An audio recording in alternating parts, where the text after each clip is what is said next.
first try here at some online notes. You'll be watching this on YouTube. Hopefully you've been able to find the video. Probably gave you the link on Twitter or some other crazy thing going on. Probably wrote on the board. I don't know. So if it looks kind of weird, it's because I'm in my basement giving you the notes right now. My daughter's little classroom. So section 2.4, we're talking about the chain rule. It's another method we use to take derivatives of functions, primarily composite functions. When we've got f of g of x or g of f of x or anything that makes up a composite function, we're going to use a chain rule to take the derivative of it. Here you can kind of see the basic setup. If I take the derivative with respect to x of f of g of x, then that is going to equal f prime of g of x times g prime of x. So basically, in layman's terms, we're going to take the derivative of the outside function and we're going to multiply that by the derivative of the inside function. Probably seems kind of confusing, like what the crap you're talking about. So the best way to kind of see the chain rule is to go ahead and take a look at some examples. We'll kind of vary them in difficulty, kind of start you off with something basic so you can kind of get the idea of how the chain rule is applied and what you need to do. So here you see we've got f of x equals the quantity x squared plus 2 cubed. So really what we have here is a composite function. We've got two different things happening. We've got the power of 3 on the outside that makes up our outside function, and then we've got the x squared plus 2 on the inside, which makes up our inside function. So basically, here's how you take and use the chain rule. So f prime of x equals, we're going to take the 3 and drop it down like we normally would. We've got our parentheses. Our x squared plus 2 stays there. Power goes down by 1. So everything looks pretty normal as to what we've done in the past. Basic power rule right here.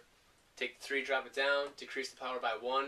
Except now, we've got this x squared plus 2 that we have to take the derivative of as well. So we're going to multiply onto that the derivative of x squared, which is 2x. Obviously, derivative of a constant, that's 0, so we don't have to worry about it. So that's our chain rule. We took the derivative of the outside function, aka the exponent, and then we tacked on, through multiplication, the derivative of the stuff that was inside, that x squared plus 2. So at that point, if I wanted to, I could take my 2x and my 3, multiply that together.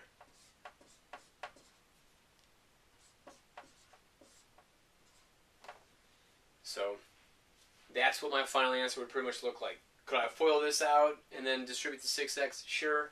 Is it going to make a difference? Probably not. So we'll talk more about that as we get into class. That's the chain rule. Alright. Another example set up here for you. F of x, had to squeak it in, forgot to write it the first time, equals the quantity of 3x minus 2x squared cubed. So again, we've got basically what could just be a simple polynomial if we expanded the whole thing out. At that point, we could just use a power rule and find the entire derivative. Well, the chain rule kind of takes a little bit of the work out of that. You don't have to worry about foiling and then distributing and then, oh, it's the power rule. Okay, now I got to do this, this, this, this, and this. Now, having the chain rule makes life a lot easier, a lot faster. Again, take the derivative of the outside function. That's going to be my power here of 3. So 3 comes down. Keep my 3x minus 2x squared. Bring that to a power of 2. Now I need to multiply onto that the derivative of the inside function, that 3x minus 2x squared. I'll write that down here because it kind of ran out of room. So we're going to multiply onto that derivative of 3x, which is 3. Derivative of 2x squared, which is 4x. Got my minus sign. Alright. So, essentially that's my answer. I mean, I can do a little bit of simplifying here. We'll say f prime of x equals, we'll take that 3 and we'll distribute it through. So we'll call that 9 minus 12x times a quantity of 3x minus 2x squared squared. And so that will be my final answer. Again, I could spend time foiling and expanding binomials and distributing, but for the most part, that's it. Alright? So you've seen a couple of easier examples. Take time, pause the video, go back, re-examine what happened, go back, rewind, and go through it again if you need to. Some of the examples from here on out will get a little bit more difficult. We'll take a look at some trig examples, of course, because trig's amazing. You gotta get triggy with it. So, if it seems like stuff's getting kind of shaky as we're going through here, like actually shaky, it's because I'm on my son's little tool bench that he used to play with when he was younger, so that's why. Our next example, we've got the cube root of the quantity of x squared minus 1 squared. Now, with radicals in the past, we've always changed our radicals into a rational exponent. Pretty much going to do the exact same thing again. Make life a little bit simpler. So here, we're going to say that that's really x squared minus 1. Power on the quantity, that's my numerator. Index of my radical, that's my denominator. So I really have x squared minus 1 to the 2/3 power. So again, you've got chain rule because you can take the derivative of the inside stuff here. Alright? So again, I apply my basic power rule, bring down my 2/3, keep my x squared minus 1, decrease your power by 1, so that means I've got negative 1/3 times the derivative of my inside function, which is my x squared minus 1, so that's going to be 2x. Alright. From there, not a whole lot going on here. I'm going to set up a big fraction. 2 times 2x, that's going to give me 4x. My 3 can go in the denominator. Obviously here, my negative exponent, that's going to go in my denominator. So I've got x squared minus 1 to the 1/3 power. That pretty much does it. Obviously I could do some rationalizing here. I'd have to multiply both the top and bottom by x squared plus 1, or x squared minus 1 to the 2/3 power.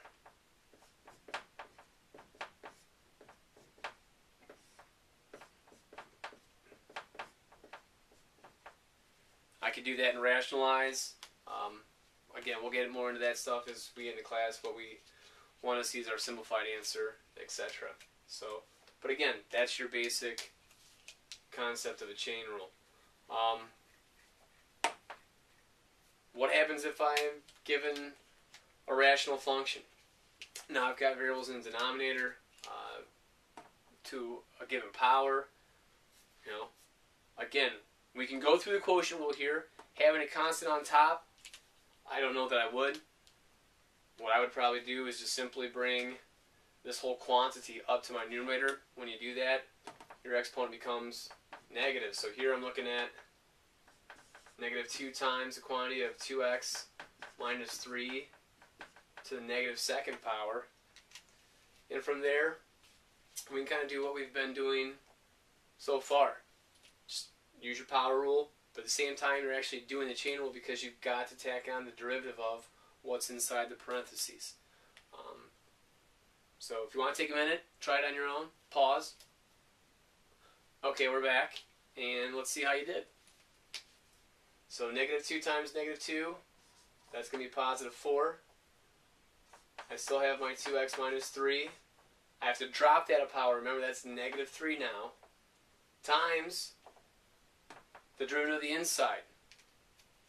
So the derivative of 2x minus 3 is nothing more than 2.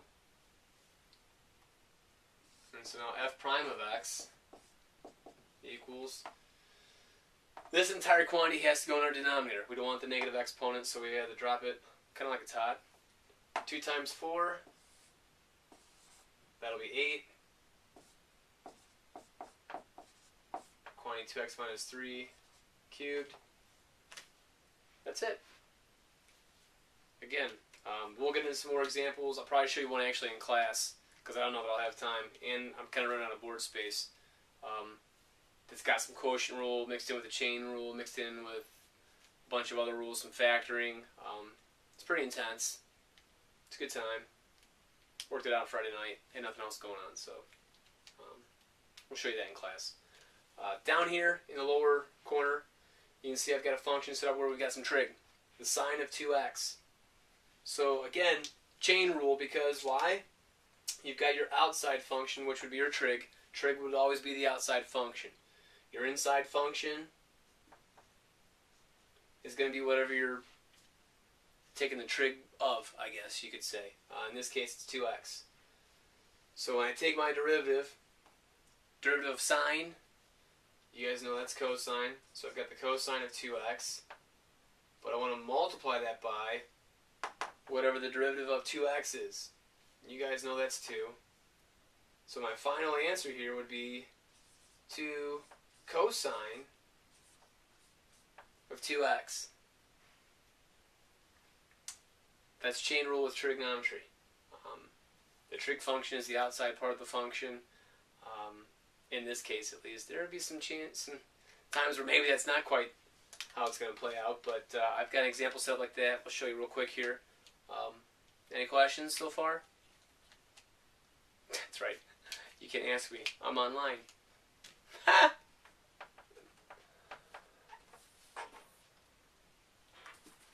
love it. So here again, some more trig set up for you in the next two examples. The cosine of x squared plus 1. So again, two different quantities here. You've got the cosine, you've got the x squared plus 1. Stick with blue. So the derivative of cosine is negative sine, there's my x squared plus 1, times derivative of x squared, that's 2x. So here, I would take the 2x, move it out by the front of the sign here. Don't forget about your negative. So I got negative 2x times the sine of x squared plus 1. Okay? Two more examples left. And the second to last one here you see, wow, Raggy, you've got sine cubed of 4x. So we might want to rewrite that a little bit different way here to kind of make our lives a little simpler before we start getting into the derivatives. So let's get rid of that prime symbol. Remember, when you write it like sine cubed of 4x, that's the same thing as saying the sine of 4x cubed. So now chain rule becomes hopefully a lot easier to see. Not going to lie, you've actually got two chains. That's kind of funny. Because you've got a couple different functions happening here. You've got the outside function with the power, then you've got the trig function, then you've got the function that's 4x. So really you've got outside, inside, and more inside, I guess. Here's how it's going to work. F prime of x equals. So take your power rule with a 3. So 3 times the sine of 4x times. Take the derivative of sine, which is going to be cosine of 4x. That kind of stinks. But then we still have to multiply onto that the derivative of 4x, which is just 4. Luckily, final answer-wise, it's going to work out pretty nice and easy. We'll go to green. So 3 times 4, I would just call 12. You've got the sine of x, or the sine of 4x, times the cosine cosine of 4x. So that's it. That would be your final answer right there.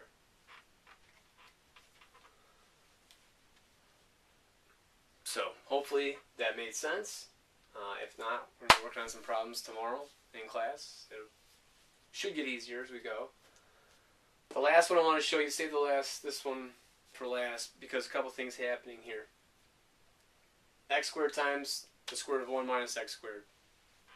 So again, with the square root, I would change that to a rational exponent. So let's take a look at rewriting this as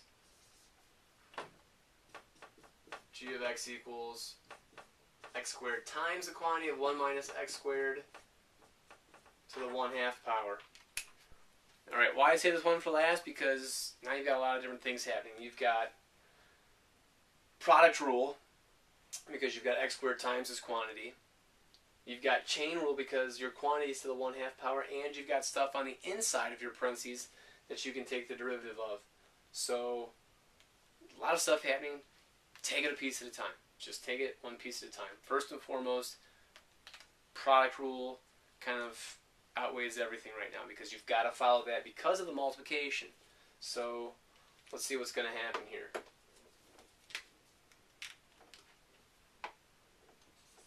So g prime of x equals derivative of x squared is 2x.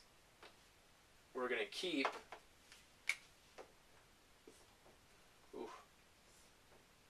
our 1 minus x squared to the 1/2 power plus, let's keep our x squared.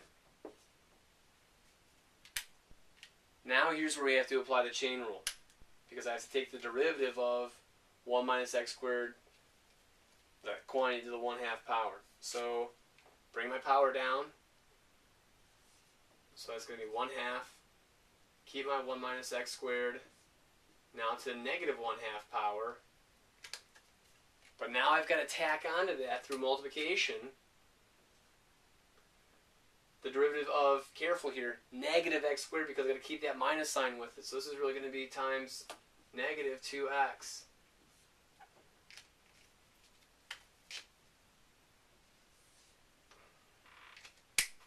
So there's my product rule along with my chain rule kind of mixed into it when I take the derivative of that radical. So now it's just a matter of kind of cleaning it up and trying to make it look nice and neat. So here we go. We're going to keep all this stuff the same right now. Alright. So all this stuff, all we have right here, this is all multiplication. So I can rearrange it, I can multiply stuff together that's not next to each other, it doesn't matter. Alright? I've got my 1/2, I've got 2. The 1/2 and the 2 are actually going to cancel out. And so really what I'm looking at is negative x cubed times 1 minus x squared to the negative 1/2 power. So since I've got plus and negative, I'm just going to get rid of that plus and just make that a minus. Makes it a little bit easier. We've done this next step in class a couple of times. Quantity, negative exponent, we're going to take that out.